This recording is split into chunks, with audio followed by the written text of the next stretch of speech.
Hello बच्चों, let's read the question. A condenser of capacity C is charged to a potential difference of V1. The plates of the condenser are then connected to an ideal inductor of inductance L. The current through inductor when the potential difference across the condenser reduces to V2 is. Here we have given 4 options. Now, to answer this question, first we will discuss here the key concept, and here the key concept will be LC oscillation, or we can say the charge in capacitor.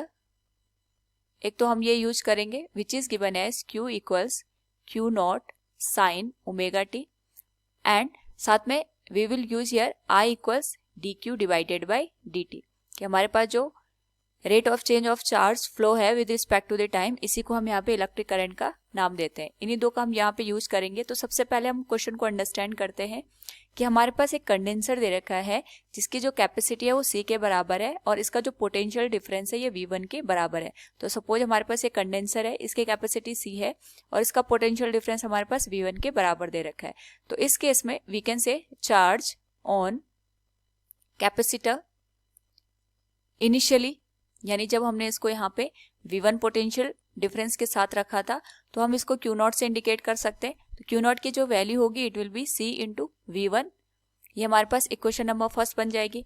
Now हमने इस capacitor को उठा करके या condenser को उठा करके किसी इंडक्टर के साथ यहाँ पे प्लेस कर दिया है. इस तरीके से पैरेलल में दोनों कनेक्ट हो गए, जिस वजह से जो हमारे पास यहाँ पे कैपेसिटर है इसका जो पोटेंशियल डिफरेंस है ये रिड्यूस हो जाता है, क्योंकि ये डिस्चार्ज होगा. डिस्चार्ज होने पे ये अपना जो यहाँ पे चार्ज है ये इंडक्टर के थ्रू यहाँ पे फ्लो करवाएगा, और जिस वजह से यहाँ पे इंडक्टर में होगी. सपोज यहाँ पे इंडक्टर में जो करंट फ्लो हो रही है उसकी वैल्यू यहाँ पे आई है, जिस वजह से इसका जो टर्मिनल है यहाँ पे जो पोटेंशियल डिफरेंस है ये रिड्यूस होकर के हमारे पास यहाँ पे V2 के बराबर बन गया. तो इस पर्टिकुलर केस में जब हमने इंडक्टर को यूज किया, इस केस में जो करंट की वैल्यू होगी I, it will be given as dq by dt.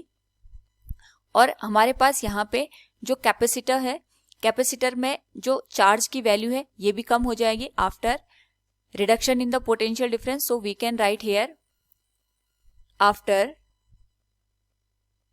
reduction in potential difference, हमारे पास जो पोटेंशियल डिफरेंस में रिडक्शन की वजह से चार्ज की वैल्यू हो गई ये Q के बराबर हो गई. तो इस पर्टिकुलर केस में चार्ज को हम लिख सकते हैं C इंटू V2 के बराबर. ये हमारे पास इक्वेशन नंबर सेकंड बन जाएगी. So we can say current in inductor will be rate of change of charge that will be given as dq by dt. जिस हिसाब से यहाँ पे चार्ज डिस्चार्ज होगा फ्रॉम द गिवन कंडेंसर, उसी वजह से हमारे पास यहाँ पे इंडक्टर में करंट फ्लो होगी. तो जो q की वैल्यू है इसको हम यहाँ पे लिख सकते हैं in the term of the sine omega T, क्योंकि हमारे पास इनिशियली जब कंडेंसर हमने यहाँ पे V1 पोटेंशियल पे लिया था उस केस में इनिशियल इसके पास जो चार्ज था वो Q0 के बराबर था. तो जो इक्वेशन बनेगी it will be written as Q0 sine omega t.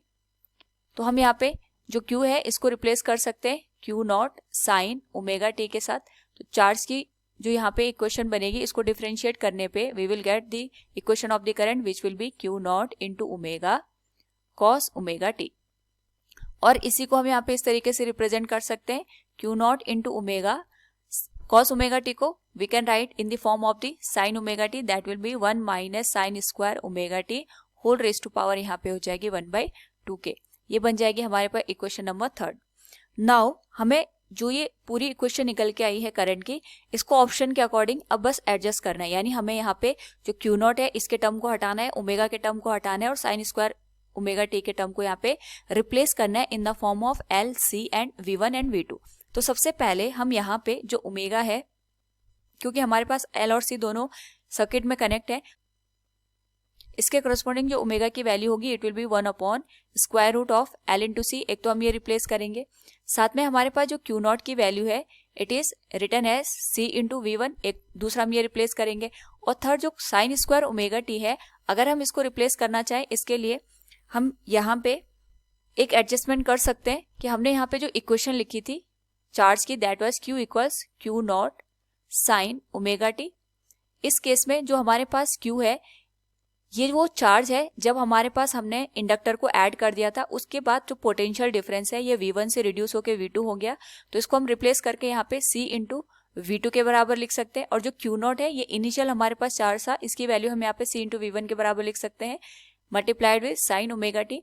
C से C कैंसिल हो जाएगा, तो यहाँ से हमारे पास जो साइन ओमेगा टी की वैल्यू है it will be written as V2 by V1। तो ये जो सारी वैल्यू हमने यहाँ पे ऑब्टेन करी है, अगर हम ये करंट की इक्वेशन में रख दें तो जो करंट है इसको हम लिख सकते हैं, ये हमारे पास बना था Q0 into omega 1 minus sine square omega T whole raise to power यहाँ पे बन जाएगा 1/2 के। तो Q0 को हमने रिप्लेस कर दिया C इंटू V1 के साथ, ओमेगा को रिप्लेस कर दिया 1/√LC के साथ, मल्टीप्लाइड हो जाएगा 1 माइनस साइन ओमेगा टी को हम रिप्लेस कर सकते हैं यहाँ पे V2 बाई V1 से, तो इसका हो जाएगा V2 बाई V1 का होल स्क्वायर और होल पावर हो जाएगी 1/2। नाउ यहाँ पे C से अगर हम C को कैंसिल कर दें तो जो हमारे पास एक्सप्रेशन है it will be square root of C divided by square root of L। Now it will be multiplied with V1, LCM लेने पे this expression will be V1 का स्क्वायर माइनस V2 का स्क्वायर डिवाइडेड बाई V1 का square whole power आ जाएगी 1/2।